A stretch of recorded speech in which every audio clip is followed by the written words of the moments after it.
Suez canal, red सी और बब अल मंदेब global trade के लिए एक इम्पोर्टेंट रूट है। 30% ग्लोबल कंटेनर ट्रैफिक इसी रूट से पास होता है, जो ग्लोबल ट्रेड में 12% ट्रेड को कंट्रीब्यूट करता है। लेकिन इजराइल हमास वार के बाद इस रीजन में कार्गो शिप्स पर लगातार अटैक्स हुए हैं। इन अटैक्स के बाद कार्गो शिपिंग कंपनीज ने अपने शिप्स के रूट को चेंज किया है, जहां अब शिपिंग वेसल्स को अफ्रीकन कॉन्टिनेंट के साउदर्न टिप को कम्प्लीटली कवर करना पड़ रहा है। ये अटैक्स यमन के हुथी रेबल्स द्वारा किए गए हैं। इस वीडियो में हम जानेंगे कि हुथीज कौन हैं, क्यों हुथीज लगातार शिप्स को अटैक कर रहे हैं और कैसे हुथीज ने यमन के लैंडस्केप को अफेक्ट किया है।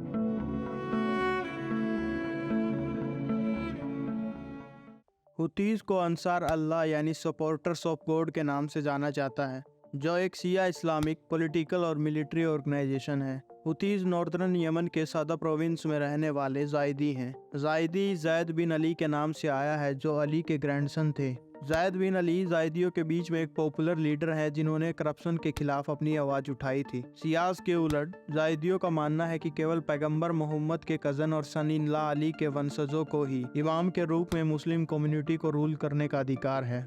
जायदी शिया के 12 से अलग हैं, जिन्हें लेबनान, इराक और ईरान में फॉलो किया जाता है।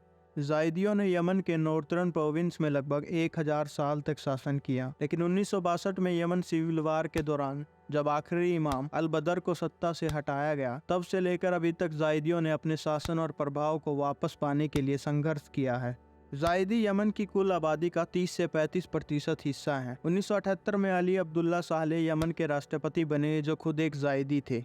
उनकी सरकार में 1990 में यमन का यूनिफिकेशन हुआ, लेकिन 1980 के दशक में यमन गवर्नमेंट ने सऊदी अरेबिया को यमन के नॉर्थ ईस्टर्न रीजन में सलाफी इंस्टीट्यूट बनाने में मदद की, जिसकी वजह से वहाँ रहने वाले जायदियों ने अपने राइट्स को लेकर आंदोलन शुरू किया।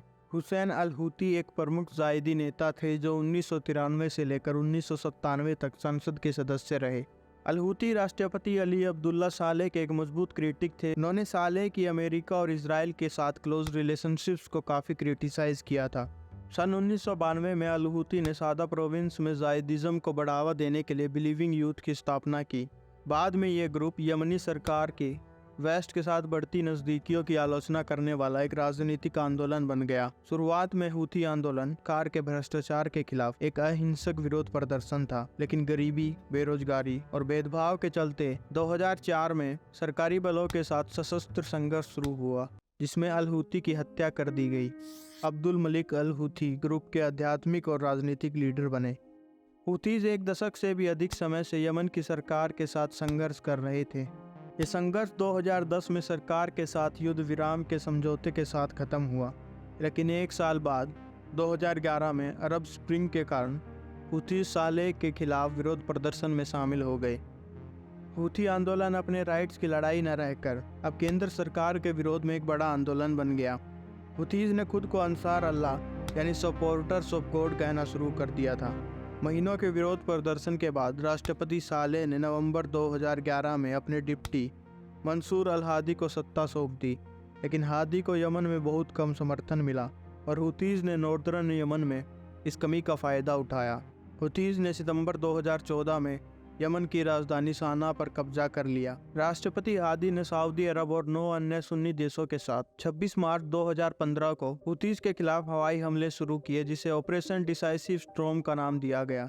21 अप्रैल को सऊदी अधिकारियों ने डिसाइसिव स्टॉर्म ऑपरेशन की समाप्ति की घोषणा की। 4 दिसंबर 2017 को साना में हुती और सालेह के समर्थकों की लड़ाई के बीच एक हुती स्नाइपर द्वारा पूर्व राष्ट्रपति सालेह की गोली मारकर हत्या कर दी गई। दिसंबर 2017 तक यमन में सऊदी अभियान के 30 महीनों के बाद भी हुतीज का नॉर्दर्न यमन में एक बड़े एरिया पर कंट्रोल था।